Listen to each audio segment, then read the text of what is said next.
On Christmas Eve, a single dad named Jordan stepped out of a grocery store with a bag of discounted cookies for his son when it froze. Just a few feet away, under the flickering streetlight, a tiny girl, older than 6, was digging through a trash bin with her bare hands. Her fingers were purple from the cold, her shoes were torn. And when she lifted her face, it wasn't hunger he saw. It was fear. The kind of fear no child should ever know. And before Jordan could even speak, the little girl whispered, "Please don't take my mommy away. I didn't steal anything." From that moment, nothing in his life would ever be the same. If this story touches your heart at any point, please like the video, subscribe, and comment your city. Your support keeps powerful stories like this alive. Jordan stood frozen, holding the grocery bag like his hands didn't belong to him. Cars hummed behind him. Christmas lights glowed across the street, and gentle snow drifted from the sky. But all he could see was that terrified little girl. She kept digging through the trash, shaken, glancing around like someone was chasing her. He swallowed. "Hey," he said gently. "You okay?" She jerked back, clutching an old bread crust she'd found. "I'm not hurting anyone," she said quickly. I'm just looking for food for my mummy." Jordan's heart cracked. "What's your name?" he asked. She hesitated, then whispered, "Lila." And then she said something that made his chest tighten. "My mommy told me she'll be wake up soon." But she didn't. Jordan didn't know it. But this little girl, as truth, would unravel a Christmas miracle he never expected, one that would test his heart, his past, and everything he thought he knew about being a father. Jordan knelt down slowly so he wouldn't scare her. He knew that look in her eyes too well, the same one he had seen in the mirror years ago, after his wife passed away. The look of someone trying to survive, even when the world felt too heavy. "It's okay," he said softly. "I just want to help." Lila hugged her small arms to her chest. "People say that, but they lie." She wasn't wrong. Jordan didn't argue. Instead, he took off his gloves and gently held them out. "Take these, they're warm." She stared at them, confused. "Why?" "Because it's freezing," he said, "and because nobody should dig through trash on Christmas Eve." After a long pause, she took the gloves.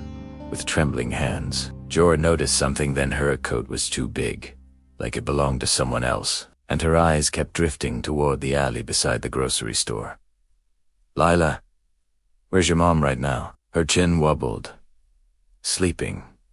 "Where?" She pointed toward the alley. Jordan's stomach dropped. He followed her, slowly. Lila tugged at his sleeve, leading him to a small corner beside the dumpster where a woman, pale, barely breathing, lay wrapped in a torn blanket. Jordan gasped. "Is she sick?" he asked. Lila shook her head. "She just needs to rest. She said she'd get up soon." But Jordan knew. He knew the difference between resting and barely holding on. "Lila, how long has she been sleeping?" she whispered. "Since yesterday." Jordan's heart raced. He pulled out his phone and dialed for help, even as Lila cried, "No." "They'll take her away." "Please don't." Jordan held her shoulders. "I promise you. I'm not letting anyone take you away." The paramedics arrived quickly, lifting Lila's mother into the ambulance. Lila grabbed Jordan's hand so tight he could feel her fear. "Please come with me," she begged. Jordan didn't even hesitate. "Of course I will." Hours later, he sat with her in the hospital waiting room, Christmas decorations hanging overhead. Lila sat curled on the chair beside him, holding a candy cane a nurse had given her. She looked up at Jordan and said, "You're the first person who didn't walk away." Those words hit him harder than she could ever understand. Jordan took a deep breath, thinking of his own son, Milo, waiting at home. "Let me call someone to bring my son here," he said. "I don't want to leave you alone." She nodded slowly, and when Milo arrived, he walked right up to Lila with a smile and said, "Do you want my candy too? Dad says sharing makes Christmas better." It was the first time Jordan saw her smile. Hours passed, and doctors finally approached Jordan. He stood up, tense. "Is her mother okay?" he asked. The doctor hesitated. "She's critical. Malnourished. Hypothermic. And she's been hiding a medical condition untreated for years." Lila overheard. She broke down. Jordan knelt beside her, pulling her into his arms. "We're not leaving," he whispered. And he meant it. Jordan wasn't a perfect man. He had lost his wife to cancer 3 years earlier. He had struggled with grief, loneliness, and learning how to raise Milo alone. But life had slowly begun to rebuild itself. What he didn't know was that the universe was about to give him a chance to pass forward the kindness he once needed. The hospital let Lila stay in a temporary family room, and Jordan stayed with her until her mother stabilized. Milo and Lila became instant friends, playing with the Christmas tree ornaments the nurses had put out. But as the night stretched on, Lila's worries grew. "What if Mommy doesn't wake up?" she whispered. Jordan gently squeezed her hand. "Then I'll stay with you until she does." "You promise?" "With all my heart." Days later, Lila's mother finally woke up, weak, scared, confused. Jordan introduced himself, explaining he was the one who found them. Tears spilled down her cheeks. "I didn't want her to see me like that. I thought I could protect her." Jordan shook his head. "You already did. You kept her alive. You're stronger than you think." Her breathing calmed. But then the truth came. The hospital revealed that Lila y su madre didn't había home. They were surviving in shelters, abandoned buildings anywhere. They could stay warm. Child Services began discussing options. Lila clung to Jordan, terrified. "They're gonna take me," she cried. "I don't want to leave Mommy, or you." Jordan pulled her close. "No one is taking you anywhere without love involved. I promise you that." Then something unexpected happened. Lila's mother asked to speak with Jordan privately. "I may not recover fully," she said quietly, "and I don't know what will happen to me. But if something happens, promise me you'll take care of her." Jordan's breath caught. "Of course," he said. "But you're going to get better, and when you do, she'll go home with you." She nodded weakly. "Thank you for giving her a Christmas miracle." Over the following, it was Christmas Eve, and snow kept falling outside the glass doors, covering the empty streets as midnight crept closer. The warmth of the dentist's clinic wrapped around them like a blanket. It felt unreal that just minutes ago, this little girl had been searching through trash in the cold. The dentist, Dr. Harlan, carefully examined her. "She's dehydrated," he murmured. "And her hands, these cuts aren't new." My daughter Lily held my arm tightly, whispering, "Dad, who could leave a kid alone like that?" I didn't have an answer. I just watched the girl breathe unevenly, her small fingers trembling. I'd been a single dad for 3 years. I knew the look of a child who carried too much weight, but this was something else. The girl finally opened her eyes, blinking at the bright light above her. She looked around the room with fear, like she expected someone to yell at her. I knelt gently. "Hey, you're safe," I said softly. "My name's Ethan. What's yours?" She hesitated. "Mila," I smiled warmly. "Hi, Mila! You scared us out there." Her lips trembled. I wasn't stealing. I promise." A lump formed in my chest. "I know. You don't have to explain anything yet." But Mila looked up at me with eyes too old for her age. I was trying to find something to sell, so I could buy my mom medicine. The room froze. "Your mom?" I asked slowly. "Where is she now?" Mila swallowed. "Home. She's sick. She said she'd be okay, but she wasn't waking up." So I ran outside. But all the stores were closed for Christmas. Her voice cracked. I thought maybe someone threw away something I could use. Lily wiped her own tears, stepping closer. "Mila, you shouldn't have been out there alone." Mila just shrugged, like loneliness was normal. "I'm used to it." That sentence hit me like a punch. Used to Italiano. No child should ever be used to suffering. I stood up, determination rising in me. Where do you live? Her eyes widened with fear. Please don't call anyone. They'll take me away from her. No, primera Sai, gently, I just want to help. I promise. She studied my face, then slowly nodded. Dr. Harlan handed me a small medical kit. Call me if you need help. I thanked him and carried Mila to my car. As we drove, she guided us to a tiny, run-down apartment. I lifted her gently and hurried up the stairs. Inside, the air was freezing. A woman lay motionless on a thin mattress. Mom, Mila breathed. I checked her pulse. Weak. Fading. No food, no medicine, no heat. Lily stood in the doorway, tears in her eyes. Dad, she needs help now. I didn't hesitate. I called 911, then wrapped the mother in blankets until help arrived. Mila clung to me the whole time, shaking, whispering, "Please don't take her away. She's all I have." I knelt down. "You're not losing her. Not tonight, not on Christmas Eve." Hours later at the hospital, the doctor finally came out. "You saved her life." Another few hours and it would have been too late. Relief washed over me. When Mila's mom woke up, she grabbed my hand and whispered through tears, "Why did you help us?" I smiled softly. Because no child should ever spend Christmas in the cold, and no mother should ever fight alone. The doctor said she'd need weeks of support to recover. I looked at Lily, who nodded without hesitation. That's when I made a decision. "We'll take you home with us," I said firmly. "Both of you. Until you're safe." Mila's mom was overwhelmed. We don't want to be a burden." "You won't be," I said. "Family isn't always blood. Sometimes it's the people God puts in your path on Christmas Eve." Over the following weeks, I visited them daily. I brought food, warm clothes, and blankets. My daughter and Mila played every evening. Slowly, Mila's mother gained strength more than the doctors had predicted. And then, on Christmas morning, something beautiful happened. I walked into the hospital room with my daughter carrying a small red gift box. When Mila opened it, her eyes filled with tears. Inside was a key. I smiled softly. "It's to a small apartment near mine, so you and your mom always have somewhere safe. You're not alone anymore." Her mom broke down sobbing.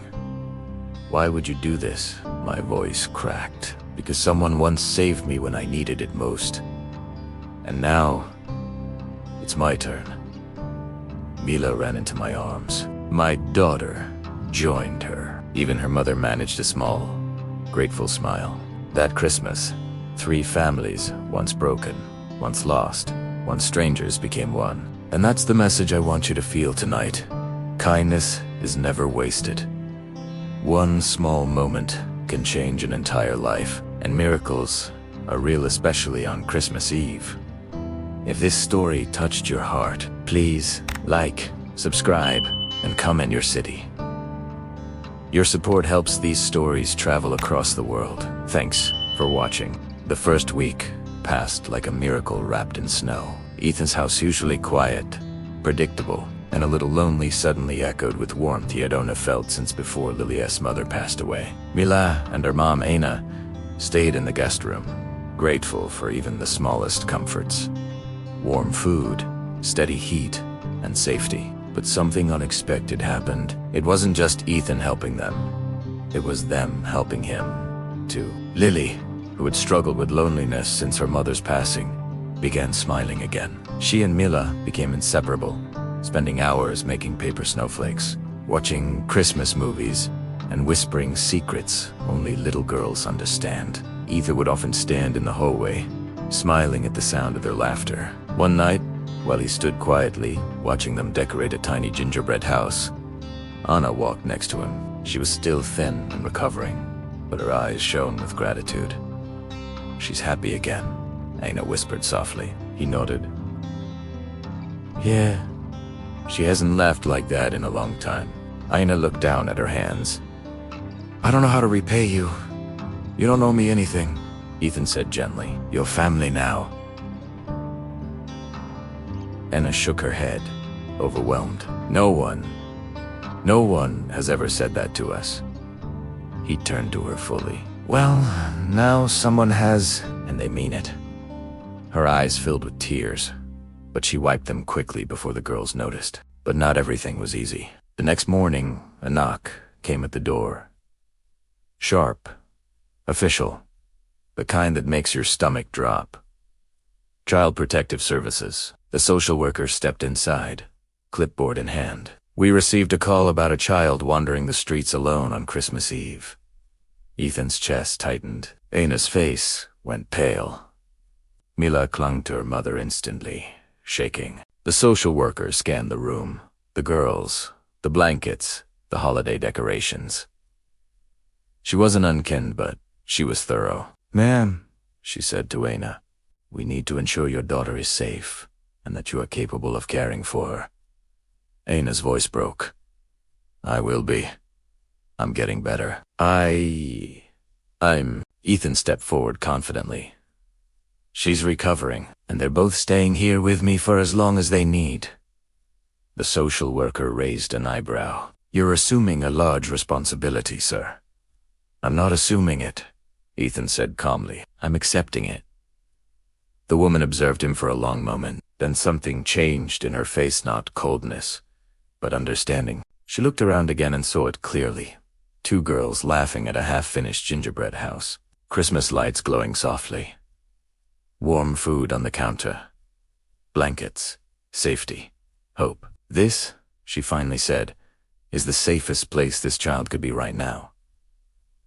Mila exhaled sharply, burying her face into Ethan's arm. The social worker smiled gently. I'll schedule a follow-up.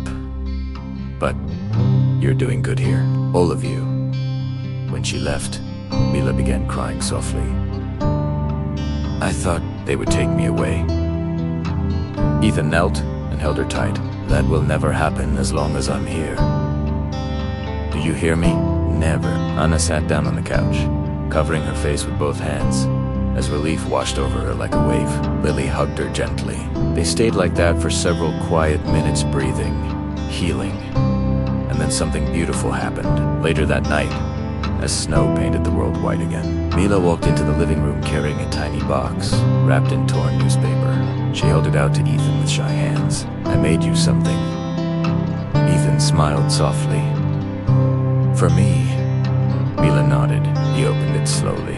Inside was a small heart sheet shaped from leftover gingerbread, dough slightly crooked, a little burnt, but covered in shiny red icing. She'd written one word on it. Dudded. Ethan froze. His throat tightened. His eyes burned. Why did you write this? A whispered. Mila stepped closer, tears in her eyes. Because you saved my mom. You saved me. And if it's okay, can I call you that? Sometimes. Not all the time. Only when I feel scared. Ethan didn't answer with words. Eu heather longer, tighter, deeper than he'd hugged anyone in years. You can call me that whenever you want, he whispered into her hair. Ina watched from the doorway, tears streaming down her cheeks. Lily hugged her tightly, and for the first time, Anna felt something she never thought she'd feel again. A home, not a house, not a shelter, a home. A place where Christmas miracles weren't just stories they were real. A place where a single dad, a lonely daughter, a sick mother, and a brave little girl who searched through trash on Christmas Eve became a family stitched together by kindness, courage, and faith. The world outside was cold, but inside it was warm, alive, full. And that night, under a soft glow of Christmas lights, Ethan whispered a quiet prayer of gratitude, not for presents or luck, but for the moment everything changed. For the moment he found her. For the moment she found them. If this story touched your heart, please like, subscribe, and tell us your city in the comments. Your support helps these stories reach more people who need a little hope tonight.